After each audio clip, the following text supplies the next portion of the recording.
ఓం నమః శివాయ. ఓం నమో నారాయణాయ. ఓం నరదృష్టి నివారణ కాల భైరవాయ నమో నమః. ఓం దిగంబరాయ విద్మహే గరుడ వాహనాయ ధీమహి తన్నో నరదృష్టి నివారణ కాల భైరవ ప్రచోదయాత్. హరి ఓం.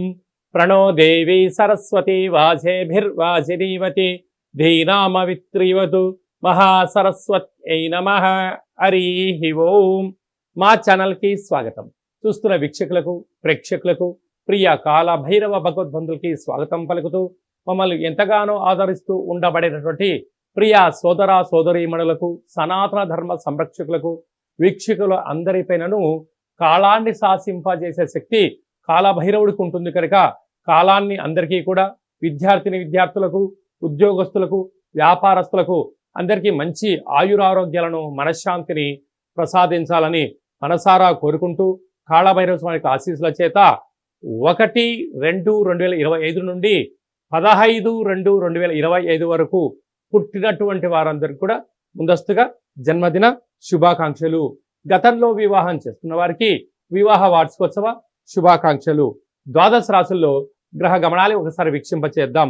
వృషభ రాశిలో దేవగురు బృహస్పతి సంచార స్థితి, మిథున రాశిలో కుజ భగవానుడు సంచార స్థితి, కన్యరాశిలో కేతు సంచార స్థితి, మకర రాశిలో రవి బుధాదిత్య రాజయోగ సంచార స్థితి, కుంభరాశిలో శని భగవానుడు స్వక్షేత్ర సంచార స్థితి, మీనరాశిలో శుక్రుడు మరియు రాహు సంచార స్థితితో ద్వాదశ రాశుల్లో గ్రహ గమనాలు ఈ విధంగా ఉన్నాయి.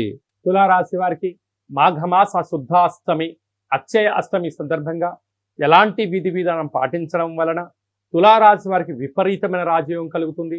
అష్ట కష్టాలకు స్వస్తి పలుకుతూ ఐశ్వర్యానికి ఆనందానికి విపరీతమైన రాజయోగానికి స్వాగతం ఎలా పలకాలో ఈ వీడియోలో సవివరంగా సంపూర్ణంగా తెలుసుకుందాం.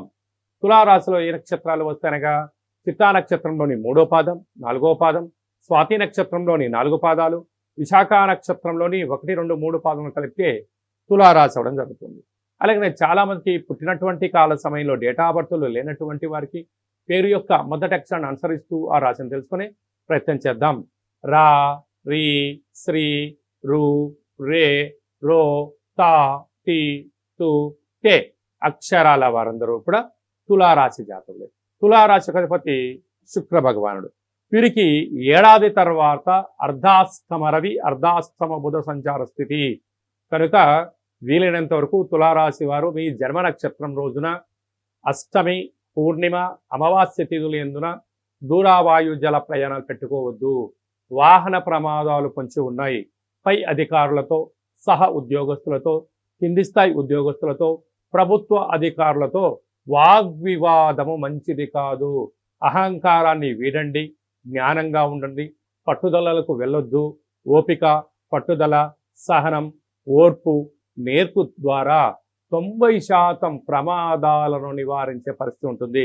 లేకపోతే నిప్పుతో, నీటితో, ఆయుధాలతో చెలగాటమాడిన, బ్యాంకు లావాదేవీలతో ఓటీపీలు దొంగలించబడి ధనము సర్వము కోల్పోవడం, కోర్టు పోలీస్ స్టేషన్ల మెట్లు ఎక్కడం, మానసికమైన స్థితి, అనారోగ్యానికి దారితీసే పరిస్థితి ఉంటుంది. అధికంగా ఆలోచించారా బ్రెయిన్ స్ట్రోక్, పెరాలసిస్ వచ్చేటువంటి అవకాశాలు చాలా అధికంగా ఉన్నాయి. కనుక సకాలంలో తిండి, సకాలంలో నిద్ర, ప్రశాంతమైన వాతావరణంగా ఏర్పరచుకోగలిగినట్లయితే తులారాశి వారు అనేక రకాలమైన వ్యాధుల నుండి, ప్రమాదాల నుండి, శత్రువుల నుంచి రక్షించుకునే సమయం ఆసనమైందని చెప్పి గుర్తుపెట్టుకోవాలి. సంతాన స్థానంలో శని భగవానుడు సంచారం చేయడం వలన వివాహమైన వారికి సంతాన యోగము, పిల్లల యొక్క చదువులు, అభివృద్ధి, విదేశాలకు వెళ్ళాలి, రాజయోగాలు ఎలా పొందాలి, ఆస్తులు, చరాస్తులు, క్రయ విక్రయాలు యోగదాయకం. 6వ స్థానంలో శుక్రరాహుల సంచార స్థితి ఉండడం వలన దయచేసి అప్పులు ఇవ్వద్దు, అప్పులు తెచ్చుకోవద్దు. విలాసవంతమైన జీవితం గడపాలని మీకు కోరిక ఉంటుంది. అలా అని చెప్పి హంగులకు, ఆర్భాటాలకు, విందులకు, వినోదాలకు మీరు వెళ్ళారా? జనాలు చాలా తెలివైన వారు. మిమ్మల్ని మీరు అంతటి వారండి, మీరు ఇంతటి వారండి, మీరు గొప్పవారండి, మహానుభావులండి అని చెప్పి అంటే వారి యొక్క అవసరాలను మాటల ద్వారంలో మీ ద్వారా తీసుకొచ్చి మిమ్మల్ని ముందుండి ఆ ఖర్చు పెట్టించేసి తిని తాగేసి వెళ్ళిపోయిన తర్వాత ఆ బిల్లులు కట్టలేక క్రెడిట్ కార్డులను కట్ చేసి అప్పులు చేసి ఇబ్బందులకు గురి చేసే సమయం ఆసనమైంది. కనుక వీలైనంత వరకు ఏకాంతంగా ఉండండి, ప్రశాంతంగా ఉండండి, గొప్పలకు వెళ్ళొద్దు. అదే కాకుండా అస్తమంలో గురువు అంటే చిన్న చిన్న విషయాలలో ఆందోళన, మీరు ఆవగింజను భూతద్దంలో చూస్తే గుమ్మడికాయలాగా మారిపోతుంది. అలాగే ఒకసారి చిన్న సమస్య కూడా పెద్దగా ఉండే అవకాశాలు ఉంటున్నాయి.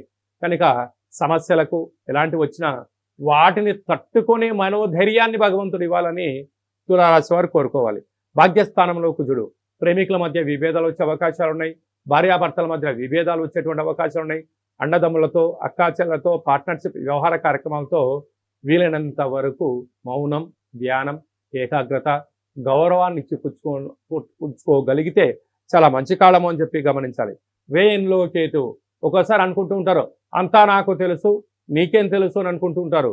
కానీ ప్రతి ప్రపంచంలో ప్రతి సూర్యోదయము కొత్త కొత్త విషయాలకు ప్రతి వ్యక్తి తెలుసుకోగలిసిందే.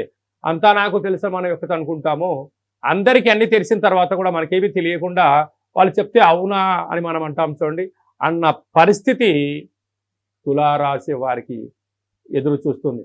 కనుక ఈ వీడియో మీరు చూస్తున్నారు అన్నట్లయితే కాళభైరవ స్వామికి సేవ చేసే సమయం ఆసన్నమైంది. కాళభైరవ స్వామికి ఆశీస్సులు మీపైన ఉండబోతున్నాయి అని చెప్పి గమనించగలేదు. కనుక కష్టకాలంలోనైనా ఆధ్యాత్మిక కాలంలోనైనా ప్రశాంతంగా ఉన్నప్పుడు కాళభైరవ స్వామి స్మరణ, ధ్యానము, దీపము, ముడుపు కట్టగలిగినట్లయితే కష్టాలకు స్వస్తి పలికి ఐశ్వర్యం మీ సొంతం అవుతుందని చెప్పి గుర్తుపెట్టుకోగలగాలి. ఇన్ని వేల వీడియోలో ఈ వీడియో చూడడమే కాళభైరవ స్వామికి ఆశీస్సులు మీ పైన ఉన్నాయని చెప్పుకోవడానికి నిదర్శనము.